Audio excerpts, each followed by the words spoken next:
ജാസ്മി, ഞാനിപ്പോൾ ഒരു വാർത്ത വായിക്കുകയാണ്. ഈ റിപ്പോർട്ടർ ചാനലിലെ ഞങ്ങൾ തൃശ്ശൂർകാർ തിരഞ്ഞെടുത്ത ഡൽഹിയിലേക്ക് അയച്ച നടനെ കാണാനില്ല, പോലീസിൽ അറിയിക്കണമോ എന്ന ആശങ്ക. പിതാവാണ് യോഹാനോൻ മാർ മെലിത്തിയോസ്.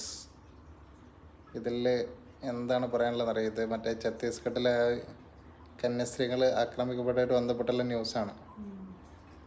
അപ്പോൾ ഇതിൽ പറയാനുള്ളത്, നമുക്കൊരു ഡയലോഗ് ഇപ്പോൾ ഓർമ്മ വരുന്നു. ഏതെന്നറിയാം? മോഹൻലാൽ പറയുന്നൊരു ഡയലോഗുണ്ട്.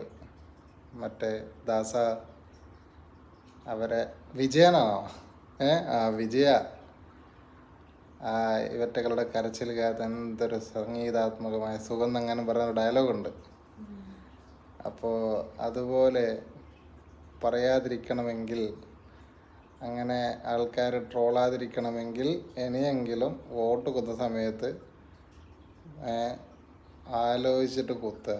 ഇതാര് കാണാൻ അയക്കുന്നതെന്നല്ലേ. ഓക്കെ, ആരെങ്ങോട്ടേക്കാണ് അയക്കുന്നത്, ഇവരെന്നൊക്കെ പാരിയാവുമോ, നമ്മളെ മതേതരത്വത്തിന് സമാധാനത്തിനൊക്കെ തുരങ്കം വെക്കുമോ എന്നൊക്കെ നോക്കിയിട്ട് കുത്തുക. ഇതേ പറയാനുള്ളൂ. അപ്പം സംഭവം നമുക്കൊക്കെ വേദനയുണ്ട്.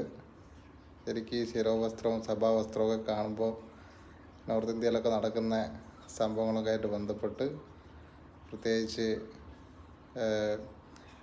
മതവുമായിട്ട് ബന്ധപ്പെട്ട ആൾക്കാർ ആക്രമിക്കപ്പെടുമ്പോൾ അതിൻ്റേതായിട്ടുള്ള എല്ലാവർക്കും വിഷമമുണ്ട്.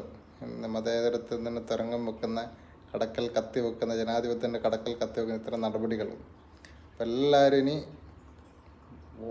വോട്ടിൻ്റെ അന്നെങ്കിലും നിങ്ങളെ രാഷ്ട്രീയ മര്യാദ അല്ലെങ്കിൽ അവകാശം, വോട്ടവകാശം കൃത്യമായി വിനിയോഗിക്കുക.